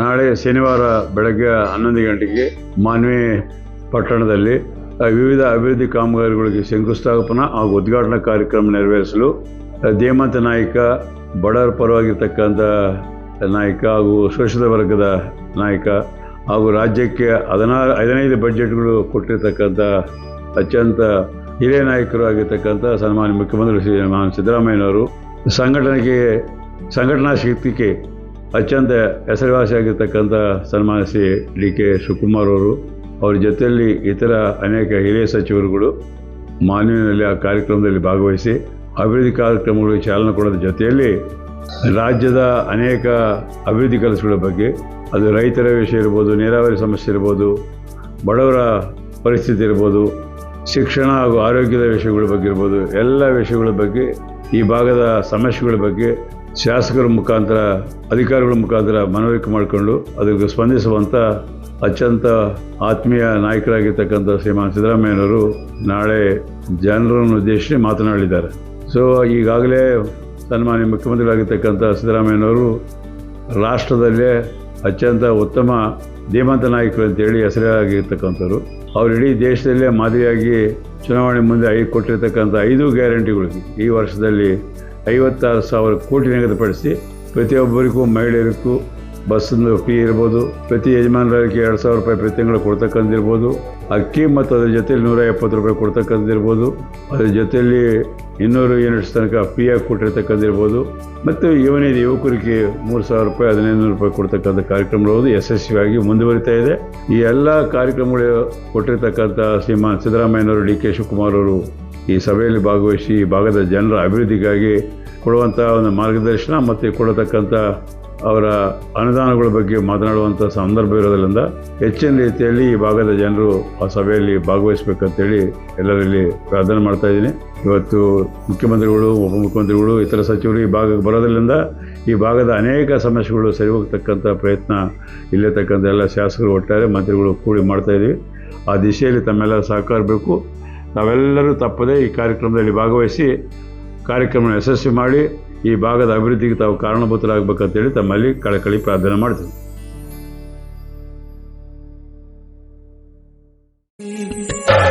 काल रात्रि है कल्याणी, तेरा जोड़ धरा पर कोई नहीं, मेरी माँ के बराबर कोई नहीं। तेरी ममता से जो गहरा हो ऐसा तो सागर कोई नहीं, मेरी माँ के बराबर कोई नहीं। ಶ್ರೀ ಮಾರಮ್ಮ ದೇವಿ ದೇವಸ್ಥಾನ ಗೋಲ್ ಮಾರ್ಕೆಟ್ ಹತ್ತಿರ ಸ್ಟೇಷನ್ ರಸ್ತೆ ರಾಯಚೂರು. ನವರಾತ್ರಿ ಉತ್ಸವದ ಕಾರ್ಯಕ್ರಮ. ಆತ್ಮೀಯರೇ, ಪ್ರತಿ ವರ್ಷದಂತೆ ಈ ವರ್ಷವೂ ಶ್ರೀ ಮಾರಮ್ಮ ದೇವಿ ದೇವಸ್ಥಾನದಲ್ಲಿ ಗುರುವಾರ ದಿನಾಂಕ 3/10/2024 ಬೆಳಗ್ಗೆ 9 ಗಂಟೆಗೆ ಘಟ ಸ್ಥಾಪನೆ ಮತ್ತು ಪೂಜಾ ಕಾರ್ಯಕ್ರಮ. ಗುರುವಾರ ದಿನಾಂಕ 3/10/2024 ಪ್ರಾರಂಭವಾಗಿ ಶನಿವಾರ ದಿನಾಂಕ 12/10/2024 ಪ್ರತಿದಿನ ವಿವಿಧ ಕಾರ್ಯಕ್ರಮಗಳು ಜರುಗುವುದು. ಕಾರಣ ಸಕಲ ಭಕ್ತಾದಿಗಳು ಈ ಕಾರ್ಯಕ್ರಮದಲ್ಲಿ ಭಾಗವಹಿಸಿ ಮಾರಮ್ಮ ದೇವಿಯ ಆಶೀರ್ವಾದ ಪಡೆದುಕೊಳ್ಳಬೇಕಾಗಿ ವಿನಂತಿ. ವಿಶೇಷ ಸೂಚನೆ: ಪ್ರತಿದಿನ ರಾತ್ರಿ 8 ಗಂಟೆಯಿಂದ ಅನ್ನ ಸಂತರ್ಪಣೆ ಇರುತ್ತದೆ ಮತ್ತು ದಾಂಡಿಯಾ ಕಾರ್ಯಕ್ರಮ ಪ್ರತಿದಿನ ರಾತ್ರಿ 8 ಗಂಟೆಯಿಂದ 11 ಗಂಟೆಯವರೆಗೆ. ಶುಕ್ರವಾರ ದಿನಾಂಕ 11/10/2024 ಬೆಳಗ್ಗೆ 9ಕ್ಕೆ ಆಯುಧ ಪೂಜೆ ದಿನದಂದು ವಿಶೇಷ ಪೂಜೆ, ನಂತರ ಬೃಹತ್ ಮೆರವಣಿಗೆ ಮಾರಮ್ಮ ದೇವಿ ದೇವಸ್ಥಾನದಿಂದ ಮುತ್ಯಾಲಮ್ಮ ದೇವಸ್ಥಾನ ಸ್ಟೇಷನ್ ರಸ್ತೆ ರಾಯಚೂರು. ಸರ್ವರಿಗೂ ಸ್ವಾಗತ ಕೋರುವವರು ಶ್ರೀ ಬಿ ರಮೇಶ್, ನಗರಸಭೆ ಸದಸ್ಯರು, ವಾರ್ಡ್ ನಂಬರ್ 4 ರಾಯಚೂರು ಮತ್ತು ಶ್ರೀ ಮಾರಮ್ಮ ದೇವಿ ದೇವಸ್ಥಾನ ಸಮಿತಿ, ಗೋಲ್ ಮಾರ್ಕೆಟ್ ಹತ್ತಿರ ಸ್ಟೇಷನ್ ರಸ್ತೆ ರಾಯಚೂರು.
ನಿನ್ನೆ ಗ್ರಾಮದ ಸರ್ವೆ ನಂಬರ್ 51ರಲ್ಲಿ ಸರ್ಕಾರಿ ಭೂಮಿಯನ್ನು ನಿತ್ಯಾನಂದ ಕುಟುಂಬದವರು ದೌರ್ಜನ್ಯ ಗೂಂಡಾಗಿರಿ ಪ್ರದರ್ಶಿಸುತ್ತಿದ್ದಾರೆ, ಸುಳ್ಳು ಆರೋಪ ಮಾಡಿ ಗೊಂದಲ ಸೃಷ್ಟಿಸುತ್ತಿದ್ದಾರೆ ಎಂದು ರೈತ ವೆಂಕಟೇಶ್ ಅವರು ಹೇಳಿದರು. ಅವರಿಂದು ಮಾಧ್ಯಮಗೋಷ್ಠಿ ಉದ್ದೇಶಿಸಿ ಮಾತನಾಡಿ, ಸರ್ಕಾರಿ ಭೂಮಿಯನ್ನು ಸುಮಾರು ವರ್ಷಗಳಿಂದ ಭೀಮರಾಯ ಕಪ್ಪಗಲ್, ಯಲ್ಲಪ್ಪ ಕಪ್ಪಗಲ್ ಇವರು ಸಾಗುವಳಿ ಮಾಡುತ್ತಾ ಬಂದಿದ್ದಾರೆ. ಇಂದಿಗೂ ಕಪ್ಪಗಲ್ ಯಲ್ಲಪ್ಪ ಇವರ ಕಬ್ಜದಲ್ಲಿದೆ.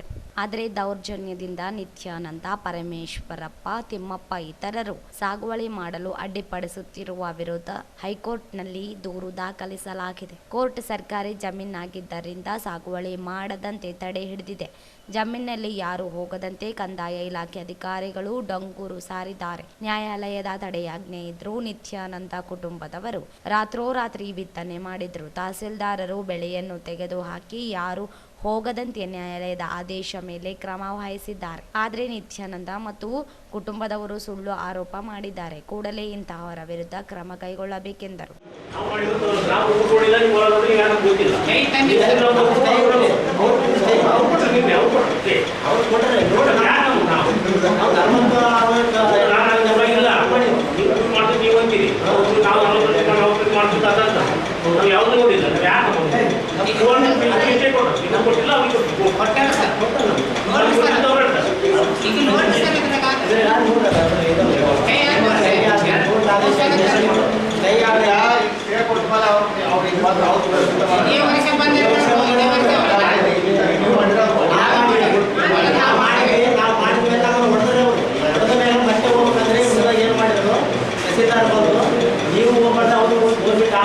ನೀವು ಅಂತ ಆರು ಮಾಡಿ ಗ್ರಾಮದಲ್ಲಿ ಬಂದು ಬೈಕಿನಾಗ ಹೊಡೆದ ಮೇಲೆ ನಾವು ಹೋಗಿ ಹಾಕಿರ್ತೀವಿ. ಅದ್ರ ಮತ್ತೆ ಅವ್ರು ಹೋಗಿಲ್ರಿ ಇಟ್ಟು ಮೇಲೆ ಜನರೇನಾದ್ರು ನೀವು ಹೋಗ್ಬಾರ್ದಪ್ಪ ಯಾರು ಮುಂಜಾಡ್ರಿ ಊಟ ಆದೇಶ ಏನು ಬರ್ತದೆ ಮಾಡಿರಿ ಅಂತಂದ್ರೆ ನಾವು ಸುಮ್ಮನೆ ಆಯ್ವಿ. ಆದಮೇಲೆ ಅವ್ರಿಗೆ ಗುರುತು ಯೋಜನೆ ಮಾಡಿ ಹೊಡೆಯಕ್ಕೆ ಹೋದಾಗಲ್ಲ ಇವಾಗ ಏನಾದಂದ್ರೆ ಅವರು ಗೌರ್ಮೆಂಟಿಗೆ ಆಯ್ದ ಇದು ಯಾರಿಗೆ ಕೊಡ್ರಪ್ಪ ಅಂತ ತಂದರು ಆಯ್ತು ತಗೋರಿ ಅಂತ ಇದ್ವಿ. ಅವ್ರು ಗೌರ್ಮೆಂಟ್ ಅವ್ರು ನಾವು ಹತ್ತಿ ಇಟ್ಟಿವಲ್ಲ ಅವ್ರು ಕೇಳ ಉಳಿಸ್ಕೊಂಡ್ರು ಅವ್ರು ಇವ್ರು ಯಾಕೆ ಬಿದ್ದಾಡಿದ್ರಿ ಹೋಗೋದು ಯಾರಿಗೆ ಕೇಳ ನಾವೇ ಕೇಳಿಸ್ತೀವಿ ಸಾರಿಗೆ ಆಗ್ಯದವಲ್ಲ ಅಂತ ಗೌರ್ಮೆಂಟ್ ಅವ್ರು ಕೇಳಿಸ್ತೀವಿ.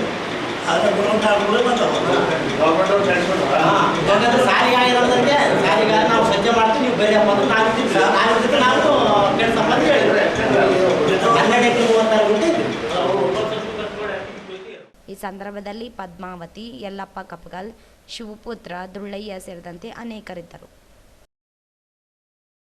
ಮಾನ್ವಿ ತಾಲೂಕಿನ ಕುರುಡಿ, ಚಿಕ್ಕಲಪರ್ವೆ, ಗೋರ್ಕಲ್, ಜಾಗೀರ, ಪನ್ನೂರು ಗ್ರಾಮ ಮತ್ತು ಸಿರವಾರ ತಾಲೂಕಿನ ಲಕ್ಕಂದಿನ್ನಿ ಗ್ರಾಮ, ಕೆ ಗುಡದುನ್ನಿ ಗ್ರಾಮದ ಸರ್ಕಾರಿ ಭೂಮಿಯಲ್ಲಿ ಕಳೆದ 30 ವರ್ಷಗಳಿಂದ ಸಾಗುವಳಿ ಮಾಡುತ್ತಿರುವ ಭೂಹೀನ ಬಡವರು ಸಾಗುವಳಿ ಮಾಡುತ್ತಿರುವ ಕುರಿತು ತಕ್ಷಣ ಪಂಚನಾಮೆ ನಡೆಸಿ ಸಾಗುವಳಿ ಚೀಟಿ ಮತ್ತು ಪಟ್ಟ ನೀಡಬೇಕು ಎಂದು ಅಖಿಲ ಕರ್ನಾಟಕ ಕಿಸಾನ್ ಸಂಘಟನೆ ವತಿಯಿಂದ ಸಹಾಯಕ ಆಯುಕ್ತರಿಗೆ ಮನವಿ ಸಲ್ಲಿಸಿದರು.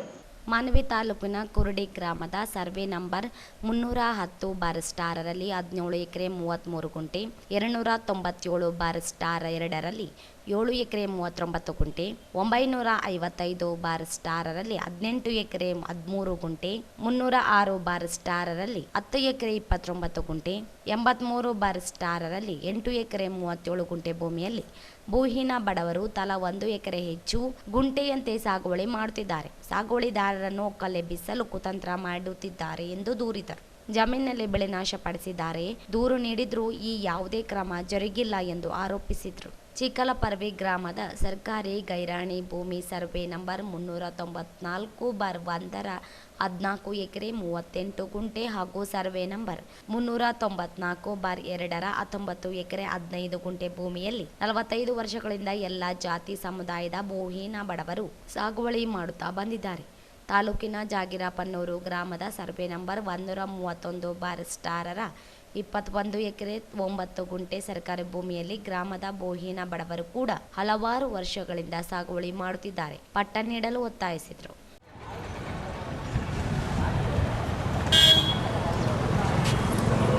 ಸರ್ಕಾರಿ ಭೂಮಿಯಲ್ಲಿ ಸಾಗುವಳಿ ಮಾಡ್ತಾ ಇದ್ದಾರೆ. ಎಲ್ಲ ಸರ್ವೆ ನಂಬರ್ಗಳು ಎಕರೆ ಗುಂಟ ಎಷ್ಟೆಷ್ಟು ಜನ ಈ ಭೂಮಿಯಲ್ಲಿ ಸಾಗುವಳಿ ಮಾಡ್ತಾ ಇದ್ದಾರೆ ಅಂತ ಅನ್ನೋದನ್ನು ಸರ್ಕಾರದ ಗಮನಕ್ಕೆ ನಾವು ಆಲ್ರೆಡಿ ನಾವು ತಂದಿದ್ದೀವಿ. ಒಂದೇನಂತಂದರೆ ನಾವು ಕಳೆದ 2 ತಿಂಗಳ ಹಿಂದೆ ಮಾನ್ಯ AC ಅವರಿಗೆ ನಾವು ಮನವಿ ಪತ್ರನ ಕೊಟ್ಟು ನಾವು ವಿನಂತಿ ಮಾಡ್ಕೊಂಡಾಗ ಮಾನ್ಯ ತಾಲೂಕಿನಲ್ಲಿ ಕುರುಡಿ ಗ್ರಾಮದಲ್ಲಿ ಸರ್ಕಾರಿ ಸರ್ವೆ ನಂಬರ್ 310 ಈ ಥರ ಒಂದು 4-5 ಸರ್ವೆ ನಂಬರ್ಗಳಲ್ಲಿ 30-40 ವರ್ಷದಿಂದ ಜನ ಏನು ಸಾಗುವಳಿ ಮಾಡ್ತಾ ಇದ್ದಾರೆ. ಆ ಸಾಗುವಳಿ ಮಾಡುವಂಥ ಭೂಮಿಯಲ್ಲಿ ಮುಂಗಾರು ಹಂಗಾಮಿನಲ್ಲಿ ಅಂದರೆ ಜೂನ್ ತಿಂಗಳಲ್ಲಿ ಏನು ಮಳೆ ಬಂತು ಸಕಾಲಕ್ಕೆ, ಆ ಮಳೆ ಬಂದ ಸಂದರ್ಭದಲ್ಲಿ ಜನ ಎಲ್ಲರೂ ಸಾಲ ಸೂಲ ಮಾಡ್ಕೊಂಡು ಆಮೇಲೆ ಹತ್ತಿ ಬೀಜಗಳನ್ನೆಲ್ಲ ಖರೀದಿ ಮಾಡಿ ಭಾಳ ತುಟ್ಟಿ ಬೀಜನ ಗೊಬ್ಬರನ ಖರೀದಿ ಮಾಡಿಗೆಸಿ ಆಮೇಲೆ ಬೆಳೆ ನಾಟಿ ಮಾಡಿ ಹತ್ತಿ ಕನಿಷ್ಠ ಏನಂತಂದ್ರೆ ಒಂದು ಕೈಗೆ ಬರುವಂಥ ಮಟ್ಟದಲ್ಲಿ ಹತ್ತಿ ಭಾಳ ಚೆನ್ನಾಗಿ ಬೆಳೆ ಬಂತು. ತಕ್ಷಣ ಅಲ್ಲಿರುವಂಥವ್ರು ಕೆಲವರೆಲ್ಲ ಉಳ್ಳವರು ಏನಂದ್ರೆ ಈಗ ಅವರು ಭೂಮಿ ಇರೋಂಥವ್ರು ಅನರ್ಹವಾದಂಥ ಜನರು ಏನು ಮಾಡಿದ್ರು, ಒಂದು ಗುಂಪು ಕಟ್ಟಿಕೊಂಡುಗೆಸಿ ಜನರಿಗೆ ಗೊತ್ತಾಗಲಾರ್ದಂಗೆ ರಾತ್ರಿ ಅಲ್ಲಿ ಕೆಲವೆಲ್ಲ ಗುಂಡಾವರ್ತನೆ ಮೂಲಕ ಆ ಇಡೀ ಹತ್ತಿ ಬೆಳೆನ ನಾಶ ಮಾಡಿದ್ರು. ನಾಶ ಮಾಡಿದ ಸಂದರ್ಭದಲ್ಲಿ ತಕ್ಷಣವೇ ಸರ್ಕಾರದ ನಿಯಮಗಳಂತೆ 50, 53 ಹಾಗೂ 57ರ ಅರ್ಜಿ ಸಲ್ಲಿಕೆಯಾಗಿದೆ. ಸರ್ವೆ ನಂಬರ್ 394/1 ಮತ್ತು ಸರ್ವೆ ನಂಬರ್ 394/2ರಲ್ಲಿ ನಿರಂತರವಾಗಿ ಸಾಗುವಳಿ ಮಾಡುತ್ತಿದ್ದು, ಸಾಗುವಳಿ ಚೀಟಿ ಪಟ್ಟ ನೀಡಿಲ್ಲ. ಸಿರವಾರ ತಾಲೂಕಿನ ಹಳ್ಳಿ ಸೀಮಾಂತರ ಸರ್ವೆ ನಂಬರ್ 2/1ರಲ್ಲಿ ಗ್ರಾಮದ 22 ಜನ ಭೂಹೀನರು ಸಾಗುವಳಿ ಮಾಡುತ್ತಿದ್ದಾರೆ. ಸರ್ಕಾರ ಕೂಡಲೇ ಪಟ್ಟ ನೀಡಲು ಮನವಿ ಮಾಡಿದರು. ಈ ಸಂದರ್ಭದಲ್ಲಿ ಅಧ್ಯಕ್ಷ ವಿ. ಮುದುಕಪ್ಪ ನಾಯ್ಕ್, ಯಲ್ಲಪ್ಪ ನಾಯ್ಕ್ ಕುರ್ಡಿ, ಆನಂದ ಬೋವಿ, ಬುತ್ತಪ್ಪ ನಾಯ್ಕ್, ಮಲ್ಲ ಮಡುಗ, ಅಮರೇಶಪ್ಪ ಚೀಕಲ ಪರ್ವಿ, ಆನಂದ ಕಂಬಳ ಸೇರಿದಂತೆ ಅನೇಕರಿದ್ದರು. ರಾಯಚೂರಿನ ಕೃಷಿ ವಿಜ್ಞಾನಗಳ ವಿಶ್ವವಿದ್ಯಾಲಯದ ಆವರಣದಲ್ಲಿ 1980ರಲ್ಲಿ ಕನ್ನಡ ಭಾಷೆಗೆ ಮೊದಲ ಆದ್ಯತೆಗಾಗಿ ನಡೆದ ಗೋಕಾಕ್ ಚಳವಳಿ ಹಿನ್ನೋಟ ಮತ್ತು ಮುನ್ನೋಟ ಸಮಾವೇಶ ಕಾರ್ಯಕ್ರಮಕ್ಕೆ ಸಿದ್ಧಗೊಳ್ಳುತ್ತಿರುವ ವೇದಿಕೆಯನ್ನು ಸಣ್ಣ ನೀರಾವರಿ ಹಾಗೂ ವಿಜ್ಞಾನ ಮತ್ತು ತಂತ್ರಜ್ಞಾನ ಇಲಾಖೆಯ ಸಚಿವರಾದ ಎನ್.ಎಸ್. ಬೋಸರಾಜು ಹಾಗೂ ಜಿಲ್ಲಾಧಿಕಾರಿ ನಿತೀಶ್ ಅವರು ಕಾರ್ಯಕ್ರಮ ಸ್ಥಳಕ್ಕೆ ಭೇಟಿ ನೀಡಿ ವೇದಿಕೆಯನ್ನು ಪರಿಶೀಲಿಸಿದರು. ನಾಳೆ ದಿನಾಂಕ 5ರಂದು ನಡೆಯಲಿರುವ ಗೋಕಾಕ್ ಚಳುವಳಿಯ ಹಿನ್ನೋಟ ಮತ್ತು ಮುನ್ನೋಟ ಸಮಾವೇಶ ಕಾರ್ಯಕ್ರಮದಲ್ಲಿ ರಾಜ್ಯದ ಮುಖ್ಯಮಂತ್ರಿಗಳಾದ ಸಿದ್ದರಾಮಯ್ಯ ಸೇರಿ ಸಚಿವ ಶಾಸಕರು ಭಾಗವಹಿಸಲಿದ್ದಾರೆ. ನಿನ್ನೆ ರಾತ್ರಿ ಅಲ್ಪ ಮಳೆಯಾಗಿದ್ದರಿಂದ ನೀರಿನ ತೇವಾಂಶ ಇರುವ ಸ್ಥಳವನ್ನು ಅಗತ್ಯ ಕ್ರಮ ಕೈಗೊಳ್ಳುವ ಮೂಲಕ ಸರಿಪಡಿಸಬೇಕೆಂದು ಅಧಿಕಾರಿಗಳಿಗೆ ತಿಳಿಸಿದರು. ಈ ಸಂದರ್ಭದಲ್ಲಿ ಅಪರ ಜಿಲ್ಲಾಧಿಕಾರಿಗಳು, ಜಿಲ್ಲಾ ಪಂಚಾಯತ್ ಕಾರ್ಯನಿರ್ವಾಹಕ ಅಧಿಕಾರಿ ರಾಹುಲ್ ತುಕಾರಾಂ ಪಾಡ್ವೆ, ಜಿಲ್ಲಾ ಪಂಚಾಯತ್ ಉಪ ಕಾರ್ಯದರ್ಶಿಗಳಾದ ಶಶಿಕಾಂತ ಶಿವಪುರೆ, ಕಾಂಗ್ರೆಸ್ ಮುಖಂಡರಾದ ಜಯಣ್ಣ ಕೆ. ಶಾಂತಪ್ಪ, ಅಮರೇಗೌಡ ಹಂಚಿನಾಳ, ಜಿ. ಶಿವಮೂರ್ತಿ, ರುದ್ರಪ್ಪ ಅಂಗಡಿ ಸೇರಿದಂತೆ ಅನೇಕರು ಉಪಸ್ಥಿತರಿದ್ದರು. ಶಕ್ತಿನಗರದ ವಾಡ್ಲೂರು ಗ್ರಾಮದ 2 ವಿಕಲಚೇತನರಿಗೆ ರಾಯಚೂರು ಸ್ನೇಹಿತರ ಬಳಗದ ವತಿಯಿಂದ ಸಹಾಯ ಹಸ್ತ ನೀಡಲಾಯಿತು. ಶಕ್ತಿನಗರದ 5 ಕಿಲೋಮೀಟರ್ ಅಂತರದಲ್ಲಿರುವ ವಾಡ್ಲೂರು ಎಂಬ ಕುಗ್ರಾಮದ 2 ವಿಶೇಷ ಚೇತನರಿಗೆ ಆಸರೆಯಾದ ರಾಯಚೂರು ಸ್ನೇಹಿತರ ಬಳಗ ಈ ಗ್ರಾಮದಲ್ಲಿ ಸರ್ಕಾರಿ ನಿವೇಶನದಲ್ಲಿ ಸಂಸಾರ ನೀಗಿಸುವಂತಹ ಶಿವರಾಜಪ್ಪ ಮಧ್ಯಮ ಕುಟುಂಬದವರಾಗಿದ್ದು, ಕೂಲಿ ಕೆಲಸವನ್ನು ನಂಬಿಕೊಂಡು ಸಂಸಾರದ ಬಂಡಿಯನ್ನು ನೀಗಿಸುವುದರ ಜೊತೆಗೆ ಜವಾಬ್ದಾರಿ ಹೊತ್ತುಕೊಂಡಿರುವ 60ರ ಆಸುಪಾಸಿನ ಶಿವರಾಜಪ್ಪನಿಗೆ 1 ವರ್ಷದ ಹಿಂದೆ ಕಾಲಿಗೆ ಸಣ್ಣ ಗಾಯವಾಗಿದೆ ಅನ್ನೋ ಕಾರಣಕ್ಕೆ ನಿರ್ಲಕ್ಷಿಸಿರುತ್ತಾರೆ. ಚಿಕಿತ್ಸೆ ತೆಗೆದುಕೊಳ್ಳದೆ ಕ್ರಮೇಣ ಅದು ದೊಡ್ಡ ಸಮಸ್ಯೆಯಾಗಿ ಉಲ್ಬಣಗೊಂಡಾಗ ವೈದ್ಯರು ಚಿಕಿತ್ಸೆಯ ಮೂಲಕ ಕಾಲು ತೆಗೆದಿರುತ್ತಾರೆ. ಈ ಕಾರಣಕ್ಕೆ ಕೂಲಿ ಕೆಲಸದಿಂದ ದೂರ ಉಳಿದಿರುವಂತಹ ಶಿವರಾಜಪ್ಪನಿಗೆ ಕುಟುಂಬದ ನಿರ್ವಹಣೆ ಕಷ್ಟವಾಗಿತ್ತು. ಈ ಸಂದರ್ಭದಲ್ಲಿ ಊರಿನವರೇ ನರಸಿಂಹ ಅವರು ಸೋಷಿಯಲ್ ಮೀಡಿಯಾಗಳಲ್ಲಿ ರಾಯಚೂರು ಸ್ನೇಹಿತರ ಬಳಗ ಕೈಗೊಳ್ಳುತ್ತಿರುವ ಸೇವೆ ಕಾರ್ಯವನ್ನು ನೋಡಿ ಸಹಾಯ ಒದಗಿಸಿಕೊಡಬೇಕು ಅನ್ನೋ ಉದ್ದೇಶವನ್ನು ಶಿವರಾಜಪ್ಪನ ಕುಟುಂಬದ ಮಾಹಿತಿ ನೀಡಿದಾಗ, ಈ ದಿನ ರಾಯಚೂರು ಸ್ನೇಹಿತರ ಬಳಗದೊಬ್ಬರಾದ ಆನಂದ್ ಡ್ರೈವಿಂಗ್ ಸ್ಕೂಲ್ ಸಂಸ್ಥಾಪಕರಾದ ಶ್ರೀ ತಾರಾನಾಥರವರು ಸಹಾಯದ ಮೇರೆಗೆ ವಾಕಿಂಗ್ ಸ್ಟಿಕ್ ರಾಯಚೂರು ಸ್ನೇಹಿತರ ಬಳಗ ಈ ಸೇವೆಯನ್ನು ಇವತ್ತು ಶಿವರಾಜಪ್ಪನಿಗೆ ತಲುಪಿಸಿ ಆತನ ಸುಗಮ ಮತ್ತು ಸುಲಲಿತ ನಡಿಗೆಗೆ ಬೆನ್ನೆಲುಬಾಗಿ ನಿಂತಿದ್ದಾರೆ.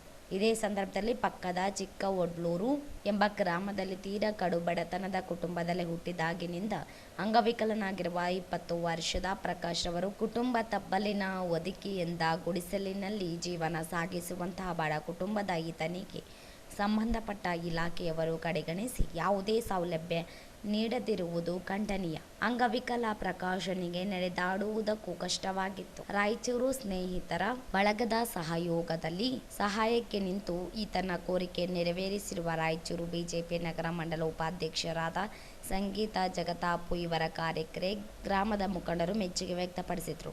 ಈ ಸಂದರ್ಭದಲ್ಲಿ ರಾಯಚೂರು ಸ್ನೇಹಿತರ ಬಳಗ ಇಂತಹ ಸಹಾಯ ಸೇವೆಗಳಿಗೆ ಕೈ ಜೋಡಿಸುವಂತಹ ದಾನಿಗಳಿಗೆ ಶುಭ ಹಾರೈಸಿ ಮುಂದಿನ ದಿನಗಳಲ್ಲಿ ಇನ್ನೂ ಹೆಚ್ಚಿನದಾಗಿ ಇಂತಹ ಕಾರ್ಯಗಳಿಗೆ ತಮ್ಮೆಲ್ಲರ ಸಹಾಯ ಸಹಕಾರ ಬೇಕು ಎಂದು ವಿನಂತಿಸಿದರು. ದಾನಿಗಳಾದ ರಾಯಚೂರು ಸ್ನೇಹಿತರ ಬಳಗದ ಹಿರಿಯರಾದ ಶ್ರೀಯುತರು ತಾರಾನಾಥ್ ರಾಯಚೂರು, ಬಿಜೆಪಿ ನಗರ ಮಂಡಲ ಉಪಾಧ್ಯಕ್ಷರಾದ ಸಂಗೀತ ಜಗತಾಪು, ಲಲಿತ ಹಿರಿಯ ನಾಗರಿಕರ ಮನೆ ವ್ಯವಸ್ಥಾಪಕರು ಮಾರೆಪ್ಪ ನಾಯ್ಕ್, ಹಿರಿಯರಾದ ಮಡಿವಾಳಪ್ಪ ಜಾಲಿ, ಕಿಡ್ಸ್ ಶಾಲೆಯ ಪ್ರಾಂಶುಪಾಲರು ವಿಜಯಲಕ್ಷ್ಮಿ, ಸಂಯೋಜಕರು ಅನ್ನಪೂರ್ಣ, ಹೆಲ್ಪ್ ಏಜ್ ಇಂಡಿಯಾ ವ್ಯವಸ್ಥಾಪಕರಾದ ಹನುಮಂತಪ್ಪ, ಗ್ರಾಮದ ನರಸಿಂಹ, ಊರಿನ ಮುಖಂಡರು ಉಪಸ್ಥಿತರಿದ್ದರು. ಕೊನೆಯಲ್ಲಿ ಮತ್ತೊಮ್ಮೆ ಹೆಡ್ಲೈನ್ಸ್. ಅಕ್ಟೋಬರ್ 5ರಂದು ಮಾನವಿ ನಗರಕ್ಕೆ ಸಿಎಂ ಸಿದ್ದರಾಮಯ್ಯ. ಮಾನವಿಯಲ್ಲಿ ಅನೇಕ ಅಭಿವೃದ್ಧಿ ಕಾಮಗಾರಿಗಳಿಗೆ ಚಾಲನೆ. ಕುಮಾರಸ್ವಾಮಿ, ಅಶೋಕ್ ಇವರಿಂದ ಹುಚ್ಚರಂತೆ ಆರೋಪ. ಎನ್.ಎಸ್. ಬೋಸರಾಜು.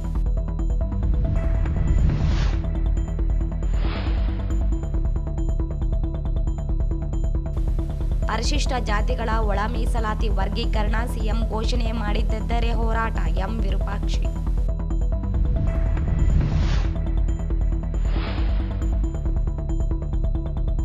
ನವೆಂಬರ್ 23 ಮತ್ತು 24ರಂದು ಸಿಂಧನೂರಿನಲ್ಲಿ ರಾಜ್ಯ ಮಟ್ಟದ ಕಬಡ್ಡಿ ಪಂದ್ಯಾವಳಿ ಲಬೀದ್ ಶಫಿ.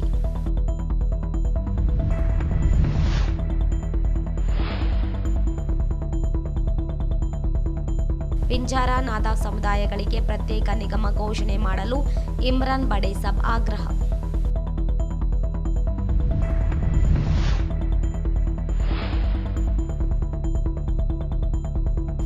ದಿನ್ನಿ ಸರ್ಕಾರಿ ಭೂಮಿ ಅತಿಕ್ರಮಣ ನಿತ್ಯಾನಂದನಿಂದ ಸುಳ್ಳು ಆರೋಪ ವೆಂಕಟೇಶ್.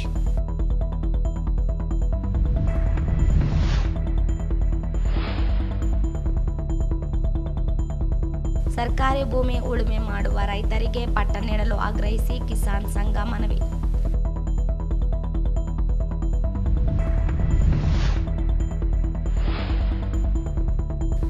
ಅಕ್ಟೋಬರ್ 5ರಂದು ಕೃಷಿ ವಿಶ್ವವಿದ್ಯಾಲಯದಲ್ಲಿ ಗೋಕಾಕ್ ಚಳವಳಿ ಕುರಿತು ವಿಚಾರ ಸಂಕಿರಣ ಪೂರ್ವ ಸಿದ್ಧತೆ ಪರಿಶೀಲಿಸಿದ ಸಚಿವ ಬೋಸರಾಜು.